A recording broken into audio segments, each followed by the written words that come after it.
A longtime cable news anchor on the other side of the story tonight. Lynn Russell says she is alive today because the Second Amendment saved her life and her husband's during a robbery attempt last week in New Mexico. Lynn joins me now by phone. Lynn, thank you for doing this. So you're on a road trip with your husband on the historic Route 66. You stop at a motel. A man approaches you as you go out to your car to get something. What happens next? Well, my hands were occupied because I was holding something in both hands, and I had my hotel door open, and he pushed the door open, literally, showed me the gun, tossed me inside, slammed the door, and my Special Forces husband comes out of the bathroom soaking wet and stark naked and says, "What's going on here?" And he advanced into the room and put himself in front of our two guns, which were sitting on two legal guns when we're carrying them legally.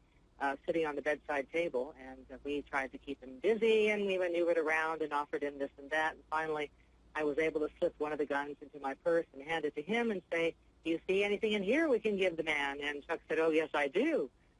And he put his hand on the gun, and one thing led to another, and the guy grabbed one of our possessions, briefcase, headed for the door, turned around, and opened fire on my husband. Wow. And he returned fire. And Special Forces, right, he returned fire. And in my mind, there's absolutely no doubt that we are alive today, and we just had our first anniversary on the 4th of July because of the Second Amendment, because of my husband, his focus, and his dedication, and the fact that we had that legal gun with us. We're showing you the top of your wedding cake, which is unusual, but you've both been in law enforcement, you in addition to your time as a CNN anchor. You say, quickly, I'll ask you this, you're sorry the man's not dead. Why? You're sorry he is dead. Because I'd like to kill him again. I lie in bed and fantasize about all the different ways that I could do it.